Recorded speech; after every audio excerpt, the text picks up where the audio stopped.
माझे सहकारी काशीनाथजी जगताप आणि गणेशजी भांडवलकर यांनी हा एक अत्यंत महत्त्वाचा मुद्दा या आमरण उपोषणाच्या माध्यमातून ऐरणीवर आणलेला आहे। पिंपरी चिंचवड शहरामध्ये अवैध गौण खनिज उत्खननाच्या बाबतीमध्ये तब्बल 2000 कोटी रुपयांचा शासनाचा महसूल हा बुडवण्यात आलेला आहे आणि यामध्ये खासगी विकासकांना हे पाठीशी घालण्यात आलेला असा त्यांचा आरोप आहे। या संदर्भामध्ये वारंवार चौकशीची मागणी करून सुद्धा अजूनही त्यांच्या मागणीची योग्य तशी दखल ही घेतली जात नाहीये। यामध्ये खासगी विकासकांना पाठीशी घालण्याचं हे जे संपूर्ण नेक्सस आहे, यामध्ये खनिकर्म विभाग असेल, तहसीलदार असतील, इतर अधिकारी असतील, या संदर्भात एक उच्चस्तरीय समिती स्थापन व्हावी आणि याची सखोल चौकशी करण्यात यावी। कारण अनेक ठिकाणी जर आपण प्रत्यक्षदर्शी पुरावे बघितलेत, तो कागद फोटो दे दाखवले, म्हणजे जर आपल्या समोर पुरावे आहेत की यामध्ये असलेले झालेलं उत्खनन, तलाठी पंचनामा आणि मात्र ETS मोठी याच्यामध्ये एक प्रचंड तफावत आहे। म्हणजे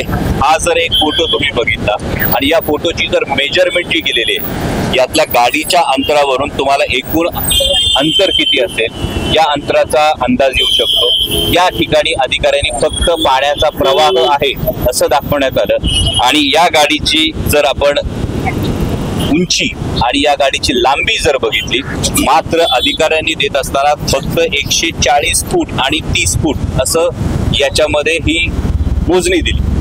जर डोळ्यांनी गोष्ट दिसते आणि जर मोजणीमध्ये तफावत, तर माननीय महसूल मंत्र्यांनी याचं उत्तर द्यावं की एकीकडे सरकार सर्वसामान्य शेतकऱ्यांना मदत देत असताना सरकारी तिजोरीत खडखडाट आहे असं म्हणतं, विकास कामं होत असताना सरकारी तिजोरीत खडखडाट आहे आणि मग शासनाचा 2000 कोटी रुपयांचा हा जो महसूल बुडवला जातो, यामध्ये अधिकाऱ्यांना कोण पाठीशी घालतं याचं उत्तर माननीय जिल्हाधिकारी महोदय, माननीय महसूल मंत्री महोदय आणि पर्यायानं माननीय मुख्यमंत्री महोदय यांनी हे देणं गरजेचं आहे। जर अशा पद्धतीनं शासनाचा महसूल बुडवणाऱ्या अधिकाऱ्यांना पाठीशी घालण्यात येत असेल तर मग हे अत्यंत दुर्दैवी आहे आणि यासाठीच माननीय जिल्हाधिकारी महोदयांनी उच्चस्तरीय बैठक स्थापन करावी, माननीय महसूल मंत्र्यांनी यामध्ये जातीने लक्ष घालावं आणि केवळ पिंपरी चिंचवड मधली गणेश भांडवलकर आणि काशीनाथ जगताप यांनी माहिती काढलेली 108 प्रकरणं केवळ पिंपरी चिंचवड मधली, इतर पुणे जिल्ह्यातली अजून जर गोष्टी समोर आल्या तर खनिकर्म विभाग असेल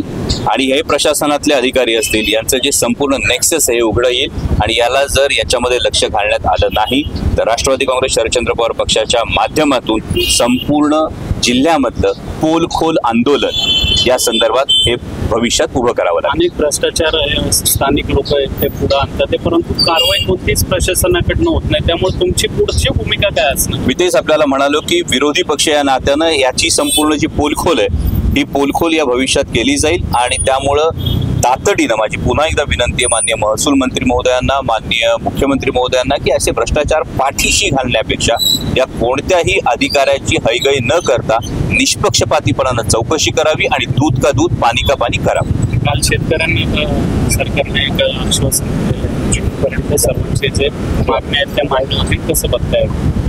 जूनपर्यंत मागण्या मान्य होतील या नाण्याची एक बाजू आहे, नाण्याची दुसरी बाजू आहे की तोपर्यंत स्थानिक स्वराज्य संस्थांच्या निवडणुका होऊन जातील।